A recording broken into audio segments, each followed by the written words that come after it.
And now, ladies and gentlemen, we'd like to bring up our second guest speaker this evening. From Roswell High School, please welcome Jeff Lynn. Jeff.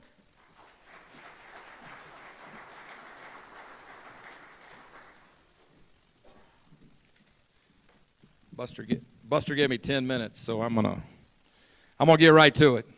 Every one of these clinics I've ever been to, I've heard the same thing. Kids need coaches now more than ever. Every clinic I've ever been to. And I think my dad told Gary Bradley this morning that he started coming to these clinics in 1971. Okay, so I was born in 1975, so I was probably here in 1976. I've been coming to these clinics for a long time. And every one of them, inevitably, one coach gets up there and he says the same thing. Kids need coaches now more than ever. And I come to you tonight, kids need coaches now more than ever. We see what's going on in our communities. Depression and anxiety through the roof. Well, what's the first thing a psychiatrist recommends for depression and anxiety? Physical activity. Get out in the sun and get some vitamin D. Gun violence. We had a 15-year-old freshman football player at Roswell who was killed this spring. He was shot 4 times at Cahoon Park. I spoke at his funeral. Kids need coaches now more than ever. We talk about drug use. Drug use is rampant. You know, kids don't know how to socialize anymore. Man, it's spooky. You know, before the pandemic, I teach economics, and before the pandemic, I would go into my class, and every year I would have to, it started the same way, man. Like that first day of school, man, kids are joking, they're laughing, and I would have to tell them, hey, guys, be quiet, it's time to go to work. Now I walk into class, and it's spooky. They're all just looking at their phones. They don't talk to each other at all. It's quiet. Kids need coaches now more than ever. I had a mom come to me a couple of years ago, and she said, Coach Lynn, I'm afraid my son is addicted to internet porn. Like, what do you say? Kids need coaches now more than ever. Kids need coaches now more than ever. But here's the good news. So I've spoken a lot of negativity so far, but here's the good news. We have the answers as coaches. We have the answers. I don't know, study after study. Kids who are involved in extracurricular activities do better in school. They're less likely to do drugs. They get in less trouble. They have higher self-esteem. They know how to work as teams. Coaches have the answers. Okay? Dr. Weir talked about protecting sports. Guys, I think we need to sell sports. I think we need to protect them, and I think we need to sell them now more than ever because kids need coaches now more than ever. I bring to you Hobbs High School. Hobbs High School is the biggest school in the state of New Mexico. They have an 84% graduation rate. Why do I bring that up? Because our state's graduation rate is 74%.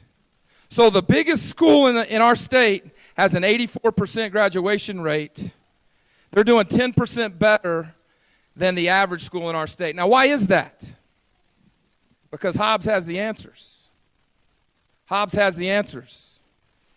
Okay? They understand the value of extracurricular activities. They know that kids are looking for a gang. They're looking for something to be associated with. They're looking for a group of people to associate with. Now, we as the adults, we can give them a gang. Okay? We can give them band. We can give them FFA. We can give them a gang. We can give them football, basketball, baseball, track, whatever the game is, or they can go find that on their own. Kids need coaches now more than ever. Here's what Hobbs does. They pay their coaches the best of anybody in the state. They're the highest paying. They steal coaches. Okay? They steal coaches. Their head football coach got stolen from Eunice. Their head girls basketball coach got stolen from Roswell. They stole an assistant principal from Roswell. They stole an assistant superintendent from Roswell. They stole an FFA teacher from Roswell. They pay their coaches, and they aggressively go out and recruit others. That's the first thing they do. The other thing they do is they invest in facilities. Hobbs has the nicest facilities. The guys from Artesia will probably argue with me. Okay? And they probably got an argument. But between Hobbs and Artesia, they got the nicest facilities. They put their money where their mouth is, and they give those kids a great facility to go to every day. You know what the worst facility in Hobbs is? The central office. Like if you're going to Hobbs and you're looking for the central office, good luck. You're not going to be able to find it because they know that that central office doesn't directly affect kids. And they know that kids need coaches now more than ever. And as a result of that, they have the highest graduation rate in the state. Guys, we got to sell sports. We got to be aggressive. And you say, well, Coach, what do we got to do? Okay, the first thing we have to do is we have to sell it. Like we have to get out there and we have to beat the drum. We have to tell our parents, our administration, anybody who will listen, the value of extracurricular activities. Kids do better in school. They're less likely to do drugs. You know, they have higher self-esteem. They're going to have less mental health issues. Everything that is positive about sports, we have to sell that. And we have to be aggressive. The second thing we have to do, as coaches, we have to work. The only class in that school, I hear administrators talk all the time, guys, we need you to teach bell to bell. Bell to bell. Well, I'm telling you right now, if you got an athletic period, you need to be teaching at bell to bell. That should be the best class in that school. Teach from bell to bell. We got to work. Third thing we have to do is we have to enhance the academic culture of that school. We have to support the academic mission. Guys, we got to do grade checks. We got to hold people accountable for their grades. When that teacher calls you and tells you that that freshman is jacking around in her English class, you have to take care of it. But I guarantee you it's not getting taken care of at home. We have to enhance the academic mission. We have to sell, we have to work, and we have to enhance the academic mission. And the last thing I want to say, okay? I don't know what I did with my phone. Is my phone over there? Hold on, let me get my phone because I got to read you this. This is good stuff. My wife would be laughing right now because I can never find my phone. The last thing that we have to do is, guys, we got to start being aggressive. I was reading my devotional. Buster asked me to speak at this deal, and I was reading my devotional, and I didn't know what to speak about. And God put this on my heart. It hit me like a ton of bricks. It says, men and women of God are never formed by a passive approach to life. Great men and women of God are never have had a passive approach to life. You won't find in most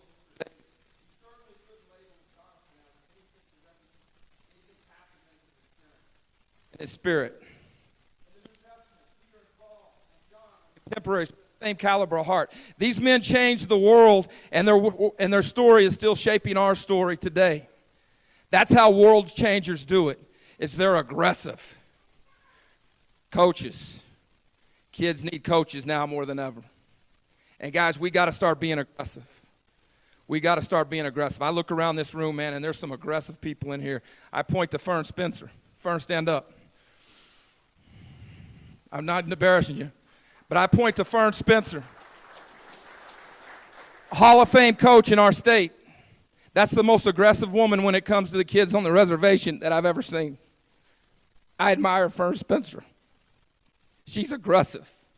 She's going to do what's best for those kids on that reservation. What Fern Spencer needs is she needs 10 more Fern Spencers coming alongside her preaching the message. Thanks, Fern. Like, I couldn't be any different than Fern Spencer. Fern she's on our board, and she sits in a room full of men.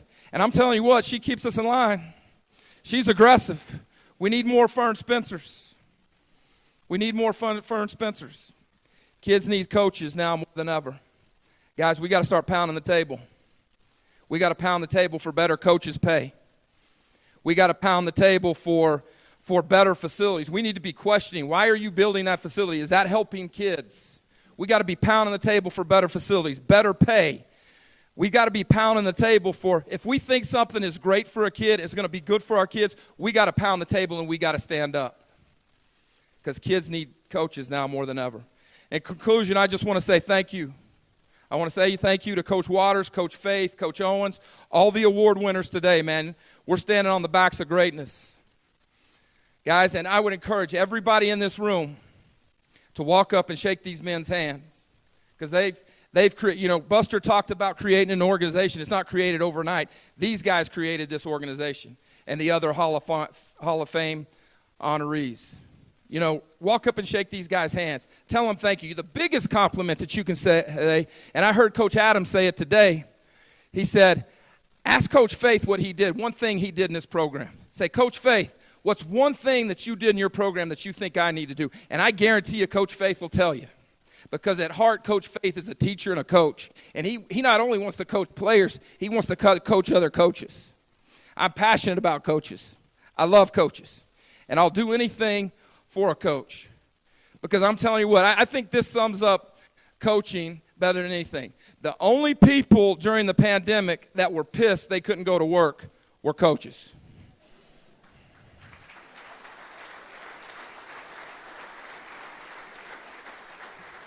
And I'm going to tell you right now, that's an organization I want to be a part of. Guys, I just want to thank you for the time. Thank you all the award winners, right, guys? And guys, kids need coaches now more than ever. Thank you.